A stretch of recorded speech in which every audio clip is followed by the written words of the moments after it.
Veriendo vi shagamota pro. Ilonja lavan ki italikin pro antavahazafis. Veridoliano gataige tu zeliana haya. Zikaina eya.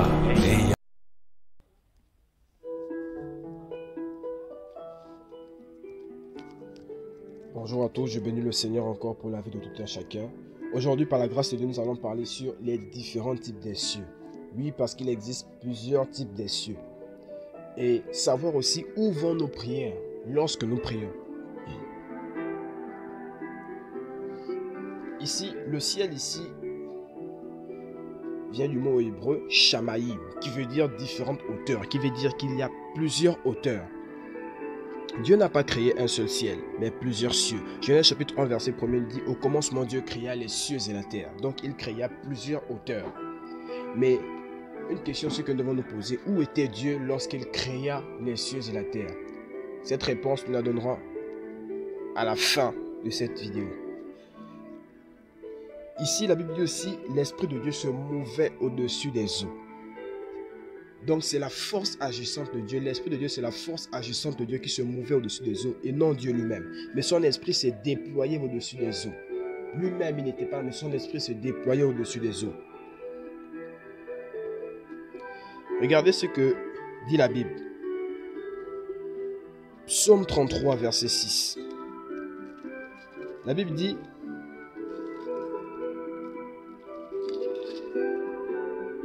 Au verset 6. Les cieux ont été faits par la parole de l'Éternel et toutes les armées par son souffle, le souffle de sa bouche.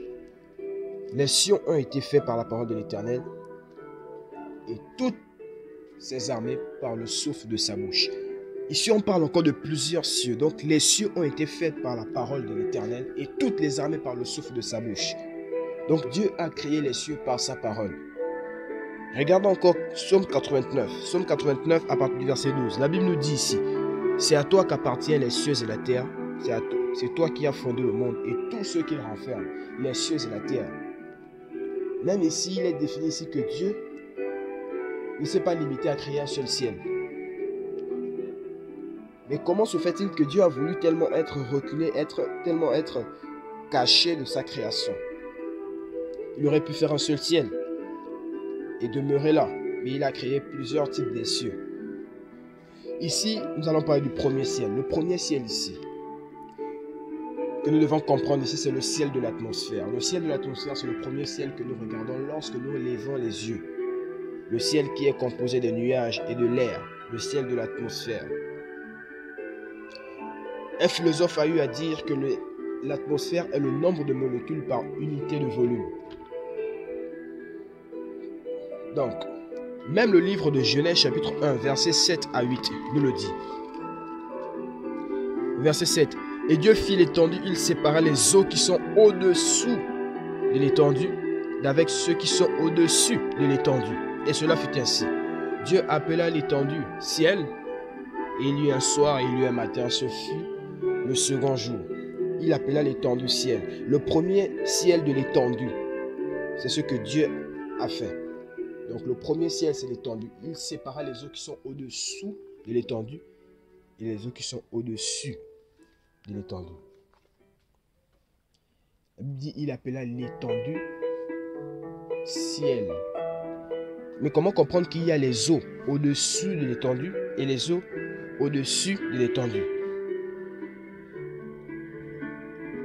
Même le livre de Genèse chapitre 7, versets 11 à 12, nous le dit. La Bible dit, l'an 600 de la vie de Noé, le second mois le 17e jour du mois, en ce jour, toutes les sources du grand abîme jaillirent, et les écluses des cieux s'ouvrirent. La pluie tomba sur la terre 40 jours et 40 nuits. Les écluses des cieux s'ouvrirent. Ici, les écluses des cieux, ici, c'est la pluie. Malachie chapitre 3, verset 10 nous le dit. Le ciel dont parle Malachie chapitre 3, verset 10, c'est le ciel de la moisson. Le ciel de la bénédiction, de la récolte. Quand il dit, mettez-moi de sorte à l'épreuve et vous verrez si je n'ouvre pas pour vous les écluses des cieux.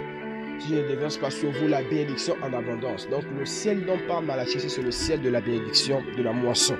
Le premier ciel que Dieu contrôle, c'est l'étendue. C'est le ciel que le diable contrôle aussi. Dieu contrôle le ciel de l'étendue. Nous devons comprendre aussi que c'est le ciel aussi que le diable contrôle. Et une chose aussi est sûre, lorsque vous priez que vous n'obtenez pas aussi le résultat, cherchez d'abord à comprendre et à savoir où vont vos prières, où sont dirigées vos prières, car il y a plusieurs types de cieux. Beaucoup se mettent à prier d'un seul coup et puis on laisse, parce que quoi, on n'obtient pas le résultat. Mais la Bible demande de prier sans cesse. Dans 1 Thessaloniciens 5:17, priez avec insistance, car dans l'atmosphère, il y a des esprits qui se meuvent à cet endroit-là pour bloquer nos prières. Tel il a été fait dans le cas de Daniel. L'ange Michael est apparu pour débloquer, dans Daniel 10, verset 13, pour porter secours, afin que la bénédiction de Daniel arrive jusqu'à lui. Donc nous devons comprendre que l'ange qui va porter la bénédiction de Daniel a eu à parcourir un chemin, descendre du royaume de Dieu jusqu'à Daniel.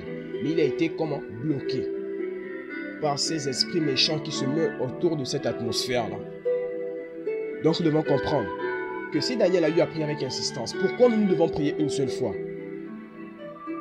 Il peut arriver que tu pries une seule fois et le résultat arrive. Mais il y a des bénédictions qui nécessitent une durée de prière. Et nous allons parler du deuxième ciel. Le second ciel ici, c'est l'endroit extérieur ou l'espace extra-atmosphérique. C'est aussi appelé le ciel des étoiles. Le deuxième ciel, c'est le ciel des étoiles ou l'espace extra-atmosphérique. Des étoiles. Donc cela est composé des étoiles. La lune, le soleil. Donc cela est dans l'espace. C'est le ciel le plus dangereux. Et je ne conseillerais pas même à quelqu'un d'attaquer les démons de ce ciel si vous n'avez pas encore atteint une dimension élevée spirituellement. C'est le ciel le plus dangereux. C'est là où a été bloqué l'ange qui va porter la bénédiction de Daniel. Et la Bible dit aussi, même dans Daniel 10, verset 13, pour les lire, et l'ange Michael, le grand ange Michael, est apparu venir apporter son secours, apporter son aide. Les démons de ce ciel, ce sont des démons très puissants, très dangereux. Mais toutefois, nous avons un Dieu qui est au-dessus d'eux. Donc, Psaume 19, verset 2, nous allons lire. Psaume 19, verset 2, la Bible nous dit: les cieux racontent la gloire de Dieu et l'étendue manifeste l'œuvre de ses mains.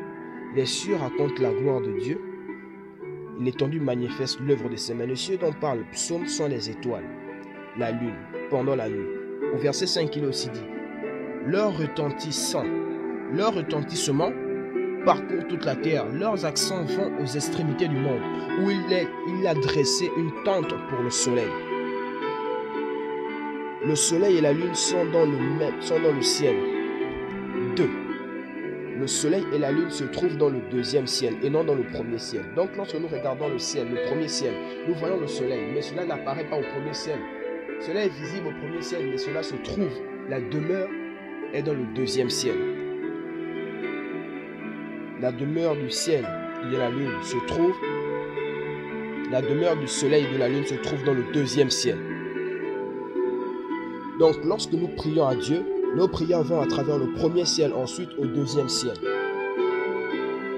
Raison pour laquelle même Dieu a permis aux scientifiques d'avoir accès à ce premier et deuxième ciel. Car c'est uniquement à ce ciel-là que le diable peut opérer. Le premier ciel et le deuxième ciel. Regardez ce que dit aussi Deutéronome chapitre 4, verset 19. Deutéronome chapitre 4, à partir du verset 19, la Bible nous dit: veille sur ton âme de peur que le vent, levant les yeux vers le ciel et voyant le soleil et la lune et les étoiles et toute l'armée des cieux, tu ne sois entraîné à te prosterner en leur présence et à leur rendre un culte. Ce sont des choses que l'Éternel ton Dieu a données en partage à tous les peuples sous le ciel tout entier. Ce sont des choses que Dieu a réservées. Donc veille. Dieu nous demande ici de veiller sur notre âme, afin que lorsque nous voyons ces choses, il y a plusieurs qui adorent ces dieux-là, le dieu du soleil, le dieu de la lune. Ils adorent quoi? Des esprits qui dominent sur ces lieux-là. Raison pour laquelle même lorsque vous priez, vous faites des déclarations. On nie les démons du premier ciel, du deuxième ciel, parce qu'il y a des démons dans cette atmosphère-là. Ne vous prosternez pas devant le soleil et la lune et les étoiles. Même Joseph a eu à faire ce songe qu'il vit le soleil et la lune et les étoiles se prosterner devant lui. Et lorsqu'il parlait du soleil et de la lune, il parlait des esprits même aussi, même qui se meuvent dans cette atmosphère-là, se prosterner devant lui. Donc nous devons être comme Joseph. Donc les esprits de cette atmosphère doivent se prosterner et non l'inverse. Nous allons parler du troisième ciel. Nous avons parlé du premier ciel. Le premier ciel qui est le ciel de l'atmosphère ou encore l'étendue. Le deuxième ciel qui est le ciel de l'extérieur. Le ciel, l'espace extra-atmosphérique ou le ciel des étoiles. Le troisième ciel ici, qui est appelé les cieux des cieux. Deutéronome 10, verset 14. Au verset 14, Deutéronome 10, verset 14, la Bible dit: voici à l'Éternel ton Dieu appartiennent les cieux et les cieux des cieux. Waouh! La terre et tout ce qu'elle renferme. Nous voyons ici que les cieux là sont mentionnés 3 fois. Voici à l'Éternel ton Dieu appartiennent les cieux, premier ciel, et les cieux des cieux, au troisième ciel. Waouh! À l'Éternel les cieux des cieux. 1 Roi chapitre 8 verset 27. La Bible dit dans 1 Roi chapitre 8 à partir du verset 27, il est dit: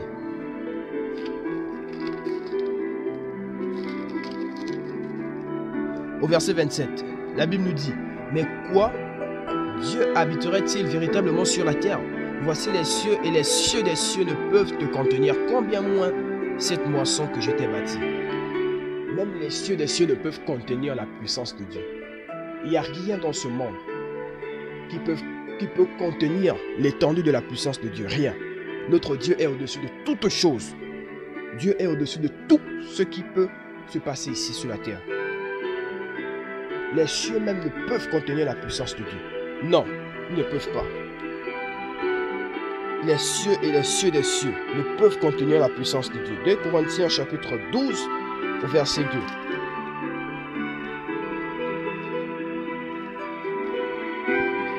Corinthiens chapitre 12 au verset 2. Ici la Bible nous dit au verset 2: je connais un homme en Christ qui fut il y a 14 ans ravi jusqu'au 3e ciel. Si ce fut dans son corps, je ne sais pas. Je ne sais. Si ce fut hors de son corps, je ne sais. Dieu le sait. Ici c'est Paul qui dit que je connais un homme en Christ qui fut il y a 14 ans ravi jusqu'au 3e ciel. Donc un homme qui était en esprit jusqu'au 3e ciel. Waouh! Mais quel est cet homme? Ce n'est que Dieu lui-même. Un homme qui a été ravi, c'est-à-dire qu'il a été pris en esprit jusqu'au 3e ciel. Un homme était en esprit au 3e ciel. Psaume 103, verset 19.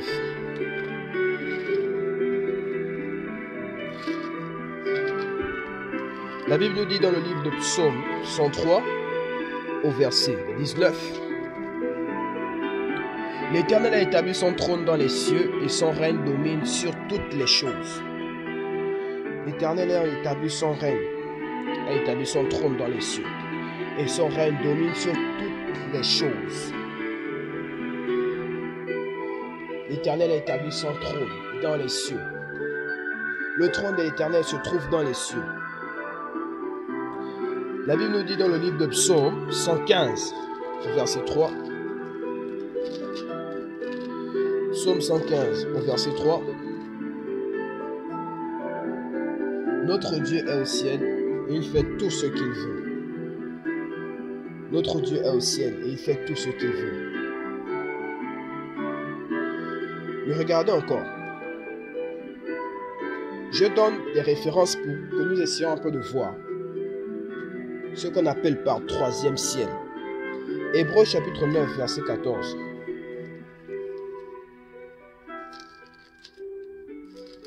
Hébreux chapitre 9, verset 14. Ici, la Bible nous dit: combien plus le sang de Christ, qui par un esprit éternel s'est offert lui-même sans tâche à Dieu, purifiera-t-il votre conscience des œuvres mortelles, afin que vous serviez le Dieu vivant. Regardez ce que Dieu nous dit. Dieu s'est assis à la droite de la majesté divine dans les cieux, dans les lieux très hauts. Jean chapitre 3, verset 13. Personne n'est allé au ciel si ce n'est le Fils de l'homme qui est dans le ciel lui-même. Seuls les êtres spirituels qui habitent le troisième ciel, ce qui inclut Dieu le Père, Jésus-Christ et les anges. Le troisième ciel constitue le domaine spirituel du siège. Mais nous ne pouvons le voir et personne n'y est allé sauf Jésus-Christ lui-même qui est dans les cieux des cieux, encore appelé la dimension spirituelle. Personne n'y est allé au troisième ciel si ce n'est que Dieu lui-même, lui qui est assis sur le siège éternel. Et nous avons dit que lorsque Dieu créa le ciel, où était-il pendant la création du monde? Il y a plusieurs questions qui se meurent encore aujourd'hui dans la conscience de tout un chacun pour dire là où Dieu était pendant la création du monde, c'est là où il est jusqu'aujourd'hui. Dieu ici, c'est l'énergie. Dieu, je peux ici dire que Dieu est venu ici comme par hasard. Dieu n'a pas été créé. La Bible dit qu'il n'a ni commencement ni fin. Dieu n'a pas de père, Dieu n'a pas de mère, il n'a pas été créé. Dieu ici peut apparaître par hasard, mais l'univers ne peut pas apparaître par hasard. L'univers a un commencement. Essayons de voir la différence. L'univers a un commencement, mais Dieu n'a pas de commencement. C'est Dieu qui créa l'univers. Donc si on associe Dieu à un commencement, c'est-à-dire qu'il a un créateur, et le créateur de Dieu aura un créateur au-dessus de lui-même, et qui aura aussi au-dessus de lui-même un autre créateur, donc cela va se suivre ainsi de suite. Mais étant donné que Dieu n'a pas de commencement, donc il est éternel. Et aujourd'hui, Dieu a trouvé bon de siéger dans ton cœur, dans mon cœur. Voilà la réponse que Dieu avait pour vous aujourd'hui. Et voilà ce que Dieu avait encore à vous enseigner ce matin pour dire qu'il y a trois types de cieux. Le premier ciel qui est le ciel de l'atmosphère, donc le ciel de l'étendue. Le deuxième ciel qui est l'espace extra-atmosphérique, donc le ciel des étoiles. Le troisième ciel qui est les cieux des cieux ou encore la dimension spirituelle. Lorsque vous priez, cherchez à voir et cherchez à connaître où vont vos prières lorsque vous vous adressez à Dieu. C'est un point essentiel. Beaucoup ne reçoivent pas immédiatement la réponse de Dieu parce que leurs prières sont dirigées vers le mauvais ciel. Attention lorsque vous priez. Vous risquerez vous-même de voir des choses pensant que c'est Dieu qui vous les montre. Or, c'est le diable. Car le diable est aussi appelé le prince de l'air. Le premier ciel et le deuxième ciel sont des lieux qui sont habités par des esprits occultes, des esprits démoniaques. Nous l'avons prouvé. Et maintenant, à vous de voir la manière dont vous priez. La persévérance aussi dans la prière démontre aussi l'attachement que vous avez avec Dieu. Votre persévérance dans la prière démontre l'attachement que vous avez avec Dieu.